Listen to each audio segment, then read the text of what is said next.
আসসালামু আলাইকুম everyone, welcome back to my channel Mitra রান্নার রেসিপিতে আপনাদের সবাইকে স্বাগতম। মজাদার সুস্বাদু ট্যাংরা মাছের রেসিপি দেখাবো আজকে। চলুন তাহলে রান্নার রেসিপিটি শুরু করা যাক।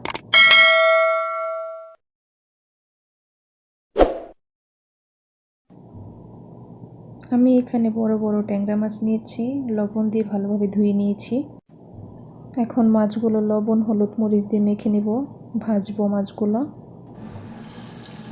প্যানে গরম তেলে দিয়ে দিচ্ছি মাছগুলো হালকা ভেজে নিব। বেশি ভাজবো না, একেবারে কম ভাজবো না, মিডিয়াম ভাজবো।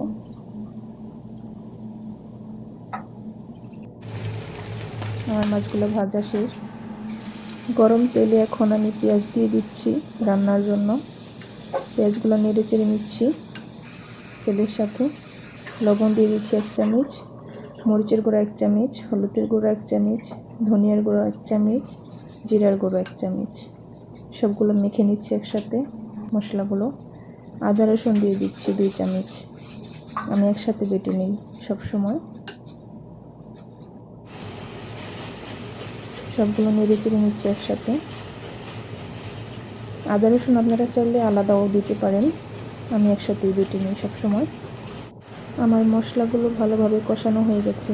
আমি এখন একটি টমেটো কেটে নিয়েছি, টমেটোটা দিয়ে দিচ্ছি। টমেটোটাও পেঁয়াজের সাথে ভালোভাবে কষিয়ে নেব, নেড়ে চেড়ে মিশিয়ে নেব সব মশলার সাথে টমেটোটা ভালোভাবে।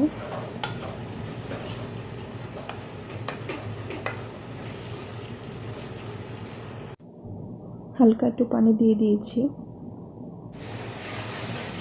দেখতেই পাচ্ছেন আমার মশলাটা কতটুকু কষানো হয়েছে। এই পর্যায়ে আমি মাছগুলো দিয়ে দিচ্ছি, ভেজে রাখা মাছগুলো আস্তে আস্তে আলতোভাবে নাড়াচাড়া করতে হবে যাতে ভেঙে না যায়।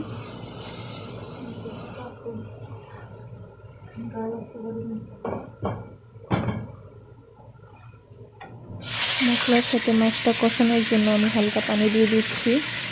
অল্প পরিমাণ পানি দিয়ে একসাথে মিশিয়ে নেব যাতে মশলাটা পড়ে না যায় আর মাছটাও যাতে ভালোভাবে মশলার সাথে মিশতে পারে।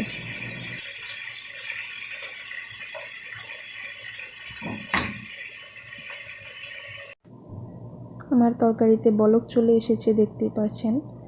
এই পর্যায়ে আপনারা যতটুকু ঝোল বা কম খাবেন, বেশি কম সেটা আপনারা পরিমাণ মতো পানি দিয়ে নেবেন, এটা আমি দেখালাম না। আমার রান্নাটি প্রায় শেষ পর্যায়ে।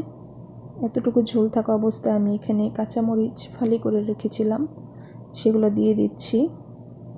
মরিচের সাথে ঝোলটা আর একটু কমবে রান্না করলে, এর জন্য আমি এতটুকু ঝোল থাকা অবস্থায় দিয়ে দিচ্ছি। কিছু ধনিয়া পাতা দিয়ে দিচ্ছি কেটে রাখা। রান্নাটি কমপ্লিট। দেখতেই পাচ্ছেন ট্যাংরা মাছ ভুনাটা সার্ভ করার পর কতটা সুন্দর হয়েছে, কতটা লোভনীয় হয়েছে দেখতে, খেতেও ভারী মজা হয়েছে। এরকম আরও নতুন নতুন রান্নার ভিডিও পেতে আমার ভিডিওতে লাইক দিবেন, চ্যানেলটি সাবস্ক্রাইব করবেন, বেল বাটনটি বাজিয়ে দিবেন। নতুন রান্নার রেসিপি অ্যান্ড ফ্যামিলি ব্লগের পাশেই থাকবেন। আমার ভিডিওটি দেখার জন্য ধন্যবাদ সবাইকে।